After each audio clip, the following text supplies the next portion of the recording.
Good evening, my name is Joe Johnson and I play Charlie Suter in Heartlands. My name is Clare Ross and I play Mary Clee in Heartlands. So what have we been doing today?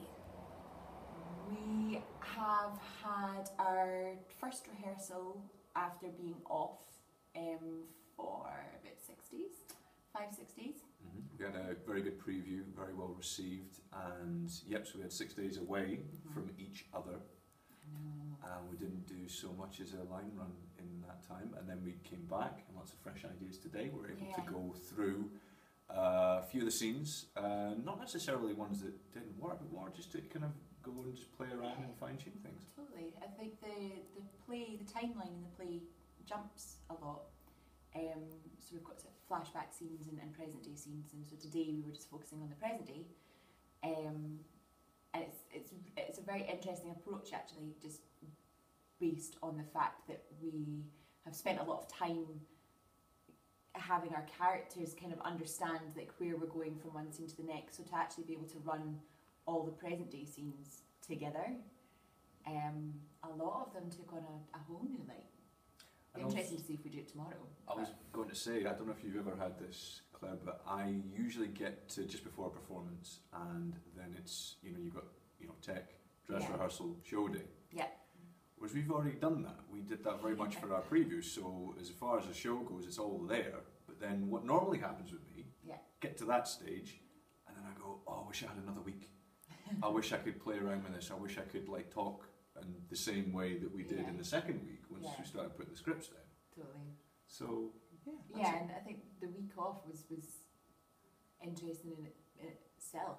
This has been kind of 3-4 week rehearsal process. It's been quite intensive and in a good way, in a very good way. I mean, there's been a lot of development in the scripts. It's changed in certain areas and not in others, and so yeah, I think today I had for the first time actually, I think I had a little bit of a kind of, hold on, was that from a previous script or whatever, but I've not had that yet, so I'm hoping that was just a flashing moment. Temporary brain fart. Just a glitch, just a temporary glitch. Fringe flu. But also, working on new writing as opposed to an established piece of text, there will always be that development process, otherwise you're not doing your job properly. Definitely, and it's lovely as well because it makes the character feel more like your character, which is really, really nice. Because when you're approaching something that's been done a lot, there's an expectation of how to play that character and who played it last and all that kind of stuff, whereas these are brand spanking new babies. So it's lovely to kind of get your teeth into that. So yeah, I think tomorrow we're going to be focusing on kind of music and things like that because we've got a really beautiful score. A big shout out to Rebecca Hurd and also our music director. Our music director, Joseph Brown, who is also an actor and has been involved with other urban folk shows. It's been interesting for me working with music in the play and not in a musical sense, and then, okay, here's a song, here's the story that you've got to tell. Yeah. It more, how does the music influence the scene? Does it influence the scene? Maybe it doesn't, maybe it's just in the background. Yeah. Or is this actually dictating what you're doing?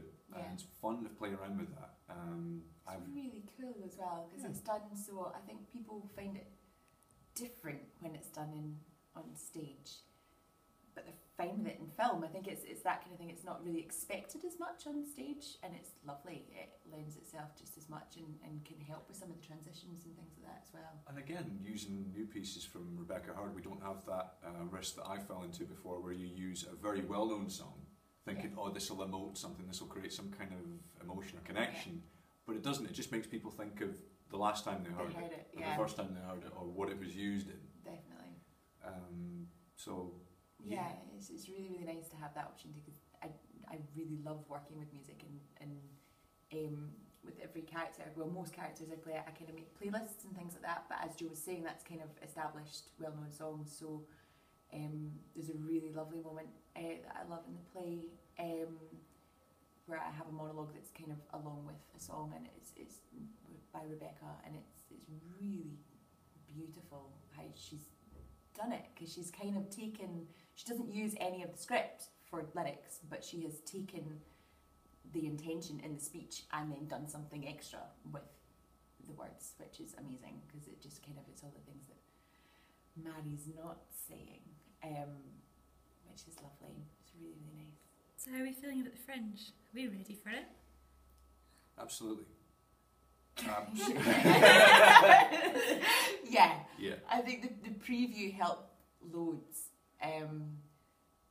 Yeah, I think there's always that when the first show is in front of a Fringe audience. I think is you have no idea what's going to happen, and you've been living in this bubble of rehearsal periods and thinking that you've got everything sorted and know how it's going to go. And going to the Fringe, having done our first performance is really lovely, and the reaction we got and the feedback that we got was really great. Okay, 15 seconds to tell us why we should come to the show and where it's on. 10 seconds now. It's awesome. It's on at the Grassmarket in the Apex Hotel at 8:20 p.m. and it is a black comedy with, obviously, Clare Ross, so why would you not want to come and see it?